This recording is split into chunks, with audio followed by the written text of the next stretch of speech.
Good afternoon and thanks for joining us. I'm Judy Simpson. Our focus this afternoon is on Alzheimer's disease. Alzheimer's is an irreversible, progressive brain disease that slowly destroys memory and thinking skills. Over 5 million Americans are currently living with Alzheimer's, and that number is predicted to climb even higher as our society continues to age. In a moment, I'll visit with two guests from the Alzheimer's Association of Vermont, the Alzheimer's Association Vermont chapter, but we begin with this video from the National Alzheimer's Association. Alzheimer's disease is an epidemic sweeping our nation and the world. More than 5 million Americans are living with Alzheimer's, the sixth leading cause of death in the United States. And Alzheimer's doesn't stop there. More than 15 million Americans are providing billions of dollars of unpaid care to individuals with the disease. Right now, our future is marked by Alzheimer's.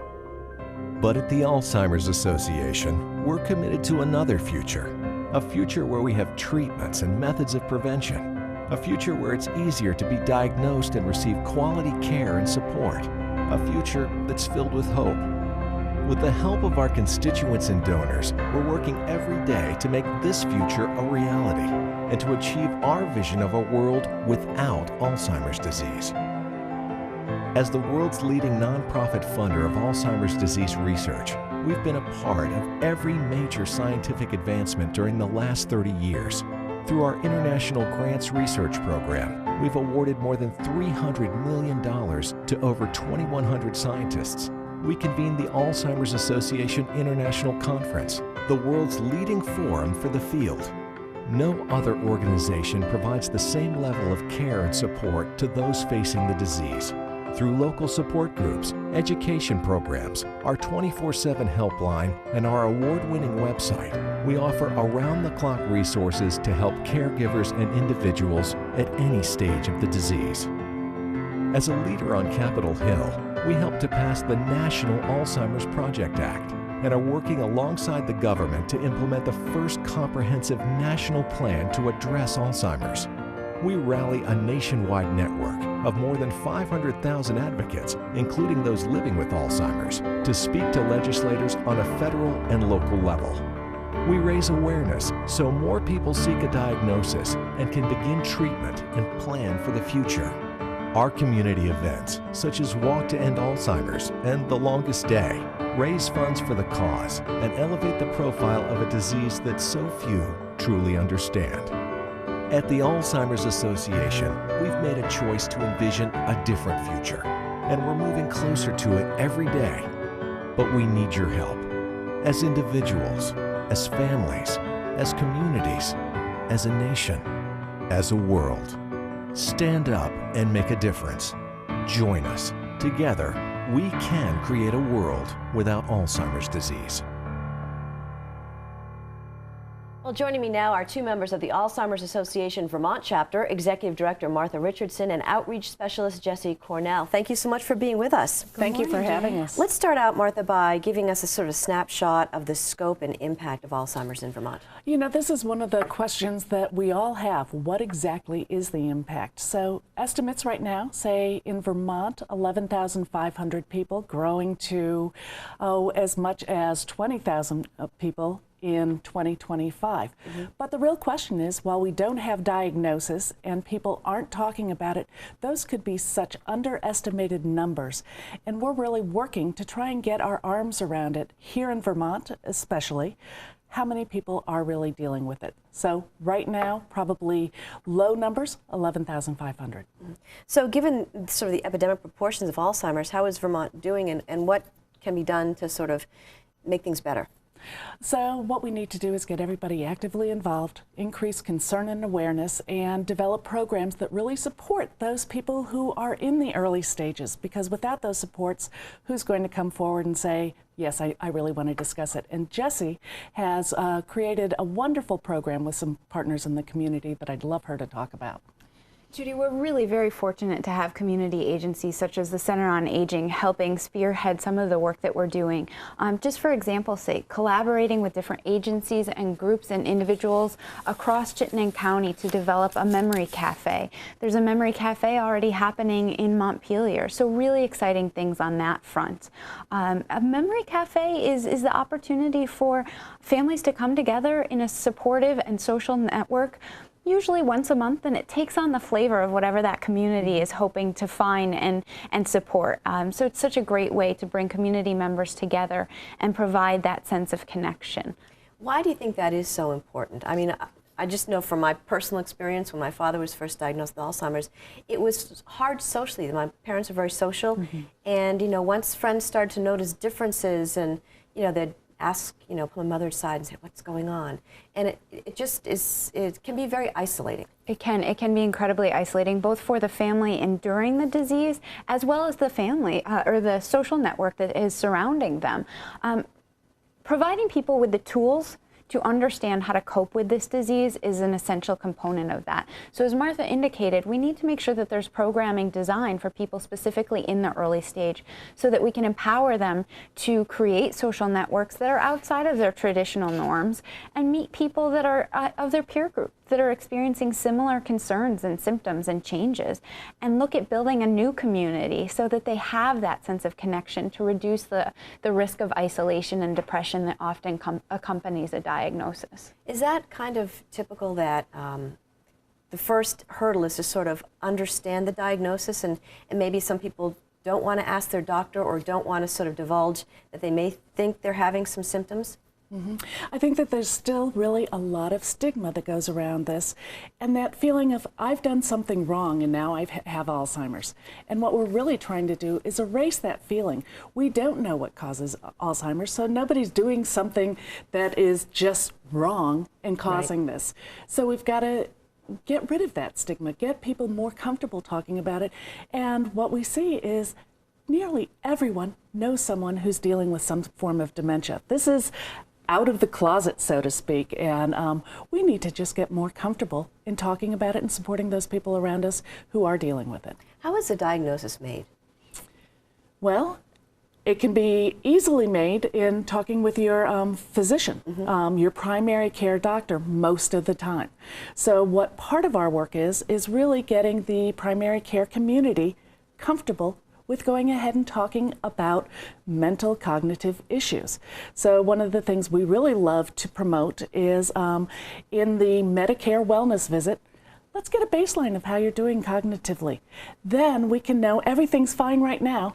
We can check it each year and see if there's any decline that might be an indicator that changes are happening and there's something we should address further. And then do some simple screening. Can take as little as 3 minutes to screen and really get an idea of, is there something going on here? Because there are things that can be done in early detection that are really very helpful. I mean, I would imagine, it's scary when you first hear that diagnosis, like any diagnosis that you get. And so there's things that you can do to resolve that anxiety. Absolutely. And when you talk with your doctor about it and you get over that first, deer in the headlights, oh no, what is this? First, you want to rule out that it's not caused by something else. Right. So having that discussion and ability to talk about that, there are many things that can mimic dementia that are health issues that can be easily addressed. But if it is dementia, what you want to, and it might be Alzheimer's or there are other forms, you want to really start looking at that and preparing the family so that the person who has the disease is involved in the decision making of what's going to happen and what they would like for their future. Because once you know that, that's power. It is, and it's truly about empowering the family and the individual facing the disease process, as well as the medical team that's surrounding them. If we can openly discuss this in a dialogue, we can empower the individual to make plans for their future, maximize their quality of life, and reduce some of the anxiety. As odd as it sounds, there are people that express relief at knowing what is happening to them and why these changes are occurring. And then they can name it and move forward with enjoying their life to its fullest capacity. Well, it's all about, ownership. Right. And taking that step and saying, okay, well, it's not great, but at least I know what's going on, and now I'm going to, put put the plan in place that I want. I think that's exactly it, because what you're doing is you're realizing something's going on, and you're always searching. Once you get that diagnosis, it just gives you your new normal and lets you start addressing how we're going to move forward, not what is it. And so what do you recommend as the first step? Take a deep breath. Take a deep breath and then begin to talk about it with those trusted folks in your circle. Share with your children if you're comfortable. Share with your support system. Call the Alzheimer's Association. We are here every step of the way, from those signs that are popping up and we're not sure what to do with and how to talk with our doctor, to we've just received a diagnosis. Now we're ready to start making sure that our legal and financial plans are in place, and then getting you connected to a group that can support you, whether it be through education or that social connection. And Martha referred earlier to this concept of the new normal. Right. That's actually a term that one of our early stage individuals who's living in the early stages of vascular dementia has used. And we've moved forward on that because once we know what our baseline is, we all have life transitions. Right. We have to adjust to life as it comes. And once you accept or begin to contemplate what your new normal is, it then allows you to move forward and make those social connections. So the association is working with a team of individuals in the early stage to develop a set of unique calendar events that can get people out into the community through stewardship, through dancing, through theater visits, living their best life. Because while we don't have a cure, we do know that the more physically active, the more mentally stimulated, and the more socially connected an individual is, the more capacity their brain has to stave off the devastating effects of the disease. So rather than being frustrated with what you can't do, learn about things you can do and get out and do them. Absolutely. And learning new things is always possible. So enjoy that moment. And also to talking with other people who are going through this, other families who are going through this, you can also get some great ideas on, maybe what works for them so that it's not quite so frustrating. There's so many ways of making connections, and the best way to learn is from somebody else who has gone through this.